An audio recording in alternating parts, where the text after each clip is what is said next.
우리 중에 한 사람이 이르되 선생님 내 형을 명하여 유산을 나와 나누게 하소서 하니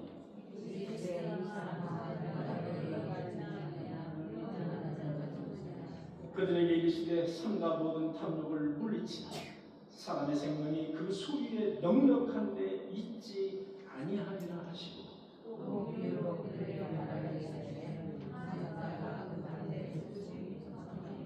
심중에 생각하여 이르되 내가 곡식을 쌓을 곳이 없으니 어찌할까 하고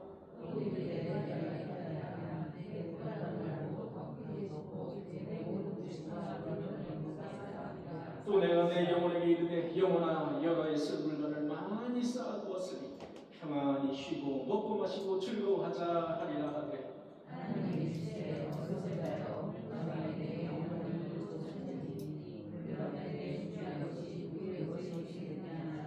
다같이요 자기를 위하여 재물을 쌓고 하나님께 대하여 부여하지 못한 이와 같으니라. 아멘. 오늘 제목은 어리석은 자의 비유. 예수님께서 어리석은 자의 비유에 대해서 말씀을 하셨습니다. 그 말씀 그래서 어리석은 자의 비유로 삼았습니다. 예수님이 여러분 갈릴리 지역에서 복음 사역을 주로 하셨어요. 갈릴리 지역 호수라고 하고 갈릴리 바다라고 합니다. 정확히 말하면 갈릴리 호수가 되겠습니다. 그 물은 민물이에요. 짠물이 아닙니다. 근데 넓기 때문에 우리가 갈릴리 바다라고 이야기합니다. 1절에 보니까 예수님 복음 사역을 하실 때 수만 명이 몰려왔다고 1절에 기록되어 있어요. 수만 명이 몰려왔어요. 엄청나게 인파가 많아요. 예수님 복음 사역을 하실 때 그냥 한두 명, 몇십 명이 아닙니다. 성경에 보면 수만 명이 예수님의 뒤를 따랐어요. 수만 명. 그런데 어떤 사람이 예수님에게 청원을 합니다. 물어보는 거죠. 왜? 예수님은 그때 당시 정치 지도자나 다름이 없는 거예요. 수만 명이 따라다니니까 당연히 그 사람은 대통령이 되고 아주 영웅이 되는 거예요. 그러니까 예수님에게 청원합니다. 내가 부모에게 물려받은 그 유산이 있는데 형이 다 갖고 있습니다. 형이 다 갖고 저에게 주지 않습니다. 그러니 형에게 좀 권면을 하셔서 저에게 좀 재산을 달라고 나눠주라고 이렇게 말씀 좀 해주십시오. 이겁니다. 재산 문제를 예수님에게 청원합니다. 근데 예수님은 일단 거절하십니다. 일단 그 자리에서 거절하시면서 어리석은 부자의 비유를 그 자리에서 말씀하시는 거예요. 여러분 비유는 이렇습니다. 16절부터 보면 한 부자가 있는데 그 밭에 소출이 풍성해서 풍년이 들어가지고 그 밭에 소출이 풍성합니다. 이렇게 말하죠. 내가 곡식 쌓을 곳이 없으니 어떻게 할까? 어떻게 할까? 곡식이 너무 많아. 쌓을 곳이 없습니다. 18절에 보니까 이런 말씀을 내가 이렇게 하리라. 곳간을 헐고 더 크게 짓고 내 모든 곡식과 물건을 거기에 쌓아두리라. 욕심이 머리 끝까지 욕심이 쌓고 이제 부자는 만족해하면서 이렇게 말합니다. 이제 쉬자. 이제 평안하자. 이제 먹고 마시고 쾌락을 즐기자. 이렇게 말을 하고 있습니다. 하지만 20절에 보니까 이런 말씀이 있습니다. 하나님은 그에게 이르시되 오늘 밤 내 영혼을 도로 찾으리니 그러면 네가 준비한 그것이 누구의 것이 되겠느냐? 무서운 말씀을 그 사람에게 합니다. 그날 밤 부자의 생명을 거두시겠다는 말씀입니다. 여러분 하나님은 생명의 주관자이십니다. 하나님은 우리의 생명을 주관하시는 분입니다. 그런 사실을 믿으시기를 바랍니다. 이 비유는 사람의 생명은 여러분 여기에 생명이라고 나와 있지만 성경적으로 이 생명은 영생을 의미합니다. 여러분 말 그대로 우리의 목숨을 이야기하는 게 아닙니다. 여기 생명은 영생을 의미합니다. 우리의 영생은 어떤 물질을 넉넉하게 소유하는 데 있지 않아요. 아무리 넉넉한 물질을 소유해도 영생하지 않아요. 영생과 달라요. 거리가 멀어요. 여러분, 우리 인생에 궁극적인 문제도 있습니다. 그게 뭔지 아십니까? 죽음입니다. 죽음. 여러분, 죽음 이후에 뭐가 있죠? 부활이 있습니다. 부활 이후에 뭐가 있을까요? 영생이 있습니다. 영생 이후에 뭐가 있어요? 하늘나라가 있습니다. 하늘나라에서 천국에서 영생하는 거예요. 우리는 이런 것들을 염두에 두지 않고 오직 물질에만 집착하고 있는 어리석음을 예수님은 경계하라, 이런 말씀의 의미에서 이 어리석은 부자에게 이르는 말씀입니다. 21절에 보니까 자기를 위하여 재물을 쌓아두고, 자기를 위하여 이 세상에 재물을 쌓아두고 하나님에 대하여 부유하지 못한 자가 이와 같으니라. 여러분, 이 세상에 물질을 쌓느라고 얼마나 고생 많으셨습니까? 그러나 사랑하는 성도 여러분, 하나님에 대하여 얼마나 부유하십니까? 부유하다라는 말은 하나님을 생각하고 천국을 생각하고 하나님의 나라를 생각하면 마음이 든든해져요. 하늘나라만 생각하고 하나님만 생각하고 예수 그리스도를 생각하면 내가 작아져 죄송한 마음이 되고 불안하고 초조해. 내가 천국에 갈 수 있어. 물질을 보면 물질 때문에 거기에 마음이 다 박혀서 무슨 교회고 보이지 않아. 여러분, 그렇게 사는 사람들이 얼마나 많은지 아십니까? 여러분, 인생이라는 그 시간이 우리에게 이렇게 주어져 있잖아요. 하나님의 시간은 계속 가요. 계속 갑니다. 하나님의 시간이 크로노스의 시간이라고 합니다. 여러분, 카이로스의 시간이라고 하죠. 크로노스의 시간도 카이로스의 시간이 있는데, 우리는 이 하나님의 시간, 이 카이로스의 시간에 요만큼만 살고 있는 거예요. 인생이라는 시간이 요만큼 주어졌어요. 요 등불 하나만큼 우리는 주어져 있는 거예요. 이것이 영원한 시간이에요. 그런 시간이라는 거, 하나님의 시간. 그런데 우리 요만큼 주어졌어요. 인생이라는 요만큼 시간이 주어진 거예요. 우리에게. 왜 주어졌을까요? 여러분, 우리에게 왜 하나님이 이렇게 인생이라는 짧은 시간을 주셨을까요? 그것은 잘 먹고 잘 살고 쾌락을 누리려고 주어진 게 아닙니다. 제가 그것을 발견한 거예요. 아이가 창조주 하나님을 아는 시간, 깨닫는 시간. 그 깨닫는 시간은 우리의 요만큼 주어진 거예요. 그 일생 동안 깨닫지 못하면 어떻게 돼요? 유기대죄가 되는 거예요. 유기대죄. 여러분, 저는 그런 아주 근본적인 것을 우리가 알아야 돼요.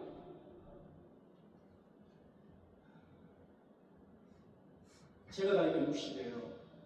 근데 60이 되다 그저 먹고 살고 싸고 먹고 살고 싸고 재물을 모으느라고 눈에 보이는 게 없어요. 그냥 노동만 해. 내가 가서 노동하고. 그 사람은 일생이라는 그 주어진 일생, 그 일생 동안 하나님을 알기가 어렵습니다. 어렵습니다. 사랑하는 성도 여러분, 이 하나님의 시간 속에서 우리에게 주어진 그 일생 동안 하나님을 알기에 충분한 그런 시간이시기를 간절히 축원합니다. 정말 중요한 시간.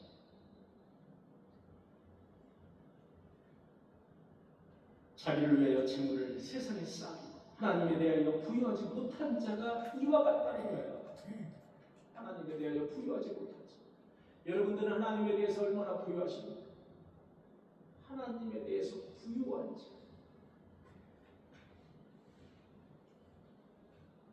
하나님에 대해서 각박하지 않은 자.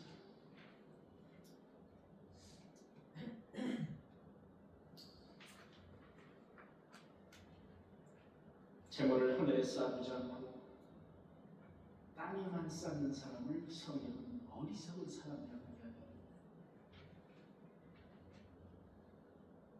저도 한때는 여기도 투자해보고 저기도 투자해보고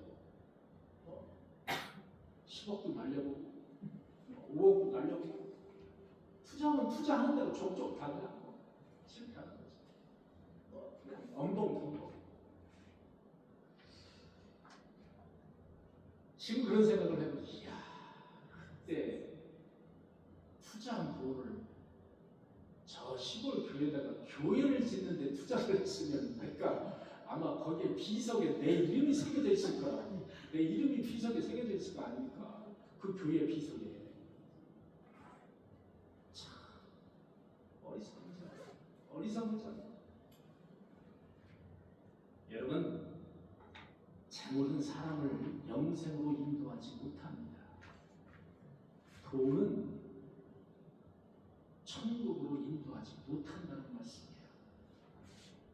주님은 우리에게 똑같이 지금 우리에게도 권면하고 계십니다. 물질에만 집착하지 마시고 하나님의 나라, 영생, 천국에 마음을 쓰셔서 부유한 성도가 되시기를 간절히 축원합니다.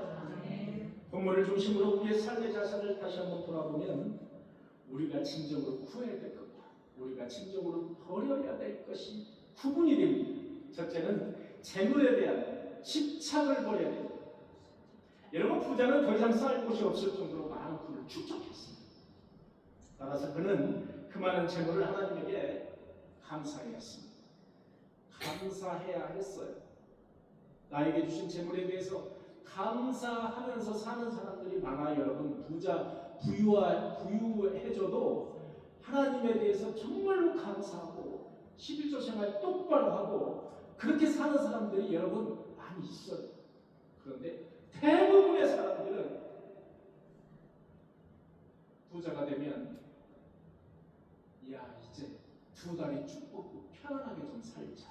이제 좀 즐기자. 이제 일 좀 하지 않고 살자. 이겁니다.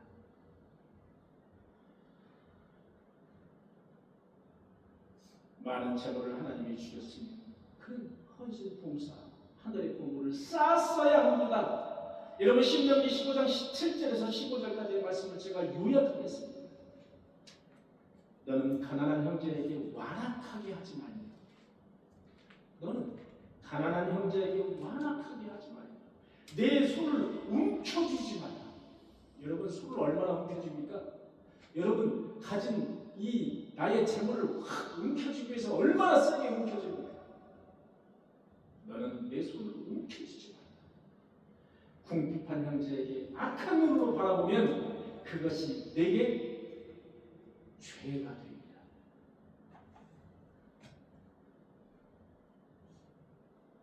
궁핍한 형제에게 악한 눈으로 바라보면 그것이 너에게 죄가 됩니다. 죄가 다른 곳에 있는 게 아니더라고요. 그게 죄예요. 여러분, 정죄가 뭡니까? 하나님이 죄라고 하는 죄인 거예요. 그게 정죄예요. 줄 때 아끼는 마음을 품지 말라. 그리하면 내가 하는 모든 일에 복을 주시리라. 이야, 이런 말씀이 있어요. 여러분, 움켜쥐지 마세요. 움켜쥐지 마시라고. 여러분 가지고 있는 건 너무 움켜쥐지 마세요.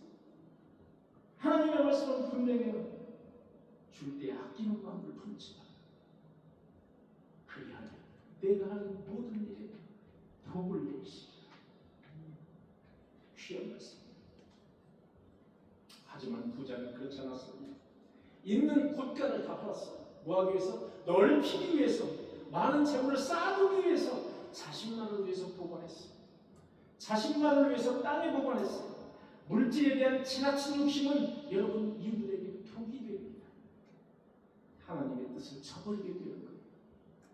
그게 바로 죄라는 사실을 저와 여러분들은 아셔야 됩니다. 그러므로 우리는 무엇보다도 물질에 대한 지나친 욕심을 버려야 됩니다. 그것은 곧 우상숭배와 똑같습니다.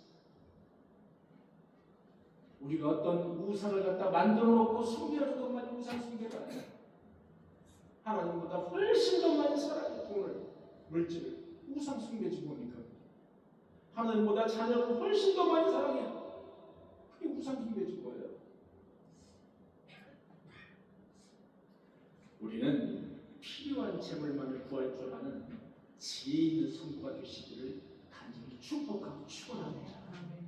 여러분, 이상구 박사의 복음과 건강이라는 책에서 이런 말씀이 있어요. 여러분, 쥐를 100마리씩 두 그룹을 나눠서 실험했습니다. 첫 번째 그룹은 쥐 100마리에게 음식을 넉넉하게 차고도 넘치게 음식을 줬습니다. 그리고 환경도 아주 쾌적하게 환경을 꾸려줬어요. 쥐들은 포만감을 느꼈겠죠? 넉넉히 음식을 남게 줬습니다. 포만감을 느끼면 그 쥐들은 더 이상 음식을 먹지 않았어요. 왜? 한번 포만감 있게 많이 먹는 거예요. 그리고 안 먹는 거예요. 포만감. 따라서 일반적으로 그 쥐들이 포만감을 느끼는 양이 얼마인지 조사를 해봤어요. 그랬더니 한 마리당 약 100kcal. 우리 인간이 하루 섭취해야 될 그 칼로리가 어느 정도인가 제가 한번 찾아봤어요. 그랬더니 350에서 500칼로리를 섭취해야 돼요. 그러니까 쥐보다 약 5배 정도를 섭취해야 됩니다. 우리 인간. 따라서 일반적으로 이 A그룹에 속해 있는 이 포만감을 가지고 있는 쥐들은 어느 정도 음식을 많이 이제 주니까 한 번에 포만감 있게 먹고 그 다음에 음식을 안 먹는. 이 건강이 좋겠습니다. 건강이 좋을 리가 없죠. 자, 두 번째 그룹은 포만감을 느낄 만한 정도가 아니라 100kcal보다 못 미치는 약 80kcal를 약간씩 모자라게 주는 거죠. 그러니까 포만감을 느끼지 않게. 이렇게 사육한 두 그룹에 대해서 암을 유발시키는 화학물질을 주사를 했다. 그랬더니 첫째 그룹의 65%가 암에 걸렸다. 65%. 두 번째 그룹은 약 6%가 암에 걸렸다. 거의 안 걸린 겁니다. 6%면 거의 안 걸린 거예요.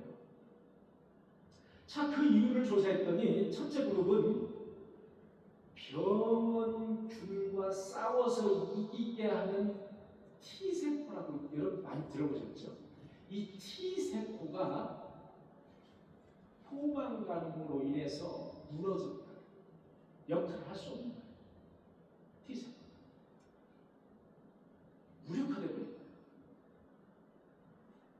상대적으로 80kcal를 주입한 그 쥐들은 T세포의 활성화가 있는 거예요.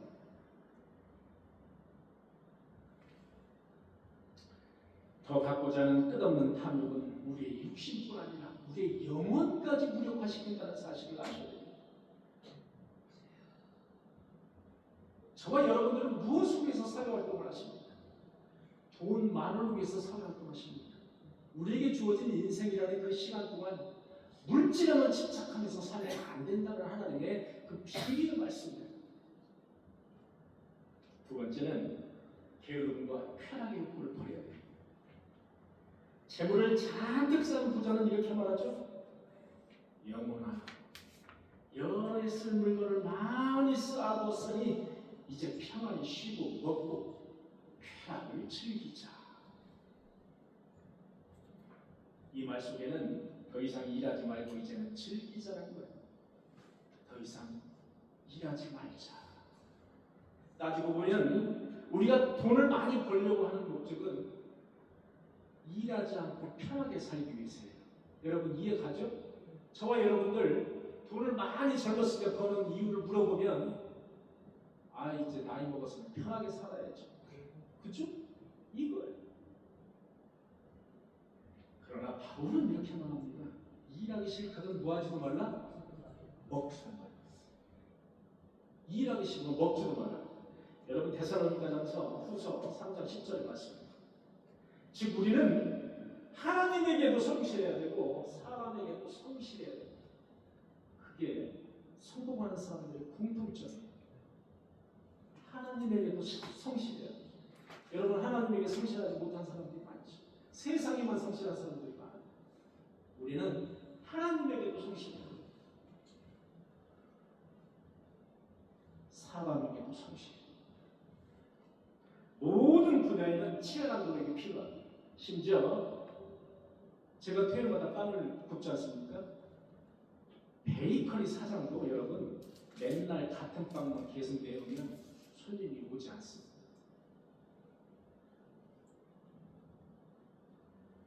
이처럼 갑자기에서 성공하기 위해서는 끊임없이 배우고 끊임없이 노력을 해야 된다는 게 성실성, 게으르지 말아야 된다는 거죠. 여러분 목회자도 마찬가지예요. 목회의 최종 한계선은 무엇인지 아십니까? 게으르기. 목회는 그 어떤 직업보다도 영적인 성장이 요구되는 직업입니다. 목사는 절대 안주해서는 안 됩니다. 머리카락이 아니라 뇌를 염색하라는 그런 말이 있어요. 머리카락을 염색하는 게 아니라 뇌를 염색해라. 뇌를 젊게 염색해라. 이런 겉모습을 꾸미는데 힘쓰기보다는 생각을 신선하게 하고 항상 열정적인 생각으로 마인드로 유지해라. 설교도 마찬가지예요. 가꾸운 빵과 같이 향내나고 부드럽고 향기나는 맛도 있고 설교가 그래야 된다. 항상 성실하게 준비해야 돼요. 그러기 위해서는 목사도 노력해야 됩니다. 어떤 목사님은 이런 말을 제가 들었어요. 내가 그래봐도 10년째 설교를 다 내가 모아놨어. 이제는 걱정할 게 없어. 성도들이 10년 정도면 다 새까맣게 잊어버려. 그러니까 10년 전에 있는 설교를 다시 꺼내는 거지. 그러면 10년 동안 계속 반복이 됩니다. 이미 다 잊어버렸어, 성도들. 여러분들도 가끔 보면은 한 달 정도 지나면 새까맣게 잊어버려요. 그잖아요? 아주 새까맣게 잊어버려요. 저도 마찬가지. 그렇게 큰 소리 치는 목사님들이 있어요. 10년 전 설교를 다시 꺼낸다는 것은 뭐와도 같아요? 10년 전 빵을 손님에게 제공하는 것 같습니다. 딱딱해요. 소화도 안 돼요. 맛도 없어요. 향기도 없어요. 그래서는 안 됩니다. 목회자도 열심히 노력해요. 세 번째는 무엇보다 하나님의 일을 구해야 됩니다. 하나님의 나라를 구해야 된다는 거죠. 이게 결론이에요. 예수께서 이 부자를 가르쳐서 자기를 위하여 부유한 자가 너라는 거예요. 자기를 위해서 부유하다. 하늘나라를 위해서 부유하지 않다. 하나님을 위해서 부유하지 않다. 가난뱅이 아닙니다. 하나님을 위해서는 가난되게, 자기를 위해서는 부유해요. 이렇게 사는 자는 실패한 인생, 성도로서 아주 빵점입니다.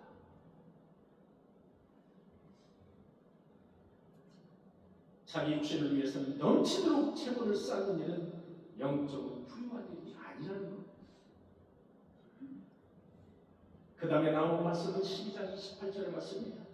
오늘 있다가 내일 아구 위에 던져지는 들풀도 입히시거나 하물며 너희일까 보냐 믿음이 작은 자. 들풀도 하나님이 입히신다는 거예요. 너희 성도들아 너무 물질에만 집착하지 말라는 거예요. 들풀도 입히시는데 여러분 조금 전절에 보면 까마귀도 입히신다. 까마귀도 먹이신다는 말씀이 나와요. 아니 까마귀도 먹이시는데 너희 자녀들, 하나님의 자녀들을 내가 그냥 둘까 보냐 이런 말씀이야. 염려하지 마라. 염려하지 마라.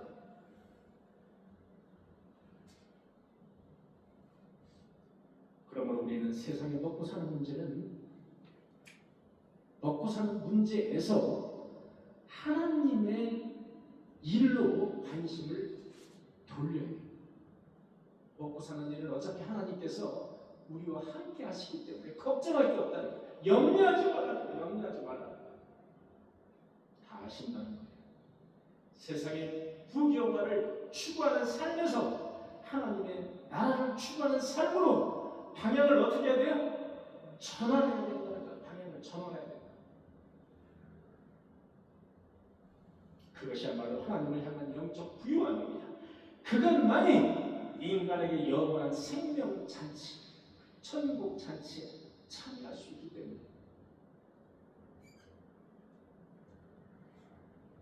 마태복음 12장 31절에 보면 오직 너희는 그의 나라를 구하라. 오직 너희는 그의 나라를 구하라. 그의 나라가 무슨 나라요? 하나님의 나라. 늘 우리는 천국을 사모해야 됩니다. 저와 여러분들은 앞으로 3, 40년 후면은 이 세상에 아마 없을 거예요. 그죠? 제가 40년 후면은 100살입니다.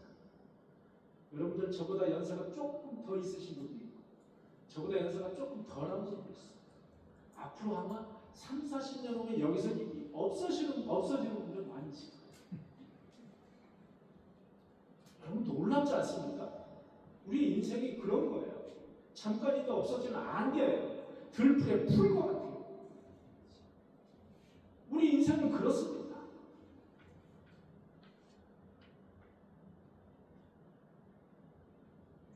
현세를 살아가는 성도들에게는 하나님의 나라와 그리고 물질 이 두 가지가 사실 꼭 필요합니다. 제가 물질이 필요 없다라고 지금 말을 하는 게 아니에요. 너무 거기에 집착하지 말라는 거예요. 거기에 집착하면 아무것도 안 보이더라고요. 제가 살아보니까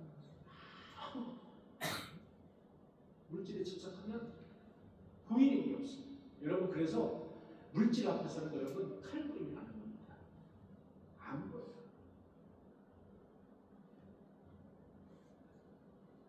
그 중에서 우리가 구해야 될 것은 하나님의 나라인 줄 믿습니다. 왜냐하면 성도들의 궁극적인 목적은 이 세상의 나라가 아니에요. 하나님의 나라이기 때문에 그의 나라를 구하라. 이 말은 너의 마음속에 천국을 사모하라는 거예요. 하나님의 나라인 천국을 사모하라는 거예요. 구하라, 사모하라는 거예요. 이 세상에만 집착하지 말고 하나님의 나라를 사모하라는 거예요.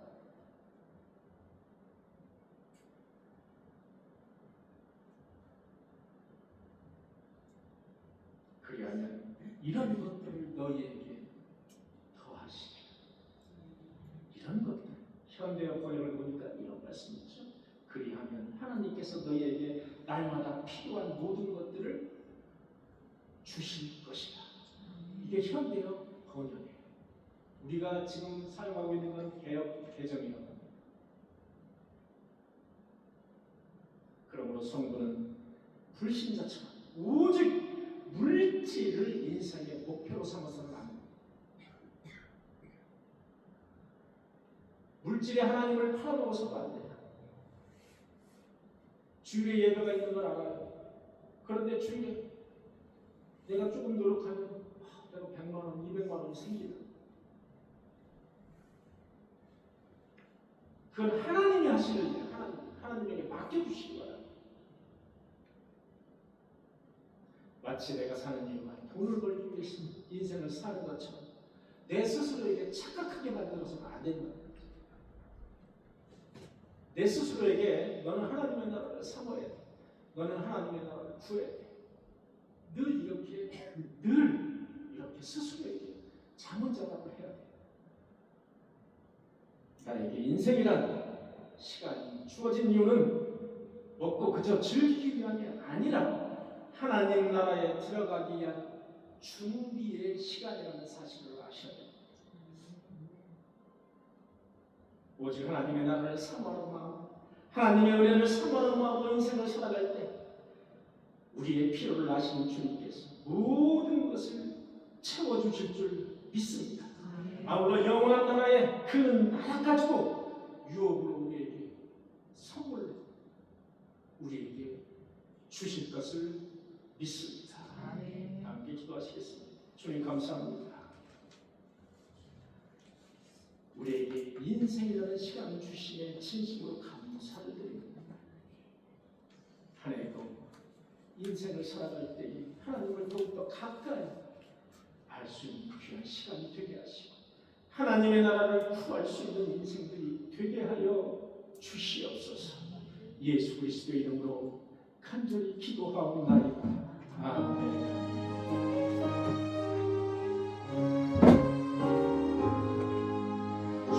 시온의 영광이 빛나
문이 얻어서 배불러서 즐거움과 쾌락과 안락만을 찾아요. 예수님은 이렇게 말씀하십니다. 오늘 밤 너의 영혼을 찾으리라. 세상에 대하여 부여한 자가 아니라 하나님의 나라의 부여한 자가 되어서 하늘의 소망을 늘 간직하고 살 수 있는 우리 꿈의 교회 성도들이 되게 하여 주시옵소서. 26년 한 해 표를 채우시는 주여 주님께서 주셨습니다.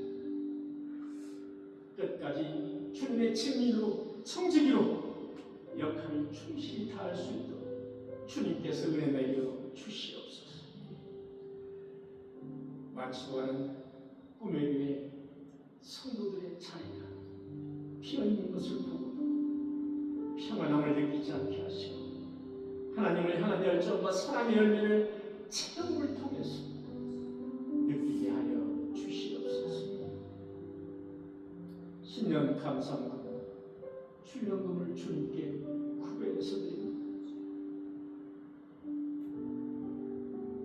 어떤 마음으로 주님께 기도를 하며 신년 감사금을 드렸는지 이 종은 알 수가 없습니다. 그러나 주님께서는 아시오니 그들의 소원하는 기도를 들어주시고 응답하여 주시옵소서. 한 해도 건강을 위해서 기도하는 성도가 있습니다. 생명을 달라고 기도하는 성도가 있습니다. 취업을 해다가 자식의 취업을 위해서 기도하는 성도가 있습니다. 물질의 회복을 위해서 기도하는 성도가 있습니다. 자녀의 건강과 자녀의 축복을 위해서 기도하는 성도, 믿음의 회복을 위해서 기도하는 성도, 믿음의 성장을 위해서 기도하는 성도, 교회의 성장을 위해서 기도하는 성도, 주님, 갖가지 기도하는 성도들이 있습니다. 어디에서 그 기도를 하는지 주님께서 들으시고 올 한 해 동안 꼭 응답하여 주시옵소서. 이세영 사모가 고친 삶을 보며 슬퍼하고 있습니다. 우리 모두 마지막 때에 기쁨으로 부활해서 다시 만날 때를 기약하면서 슬픔을 이겨내게 하여 주옵소서. 남아있는 삶의 절차에도 은혜 가운데 잘 치러줄 수 있도록 주님께서 은혜 베풀어 주옵소서. 인도원 꿈의 교회에서 신앙생활하기로 작정한 김경욱 권사님을 비롯해서 오승국 집사님, 유복현 집사님, 문문익 집사님, 박순복 성도, 그리고 문영희 성도, 최선희 집사님, 이승희 집사님, 김원재 집사님, 이상희 집사님과 안천일 변정수 성도님을 주님께서 기억하여 주옵소서. 개척교회에서 애쓰는 헌신이 나중에 천국에서 큰 상급으로 이어진다는 사실을 꼭 기억하게 하여 주옵소서. 꿈의 교회에서 천국문을 세차게 두드릴 수 있는 귀한 일꾼들이 되게 하여 주시옵소서. 올 한 해도 우리 인생에, 우리 교회에 30대, 60대, 100대의 귀한 풍성한 결실이 있게 하여 주시옵소서. 예배를 위해서 힘쓰고 애쓰는 그 손길과 주님께서 축복하여 주시옵소서. 이 헌금이 사용될 때마다 오병이어의 기적이 곳곳에 나타나게 하여 주옵소서. 이제는 우리 구주 예수 그리스도의 한량없는 은혜와 하나님 아버지의 원하시는 사랑과 성령님의 내주인도 교통하시고 오늘 인도원 꿈의 교회에서 예배하는 모든 성도들, 머리 위에, 가정 위에, 자녀들 위에, 그리고 그들이 영위하는 직장과 사업 위에 지금부터 영원토록 함께 하시기를 간절히 축원하옵나이다. 아멘.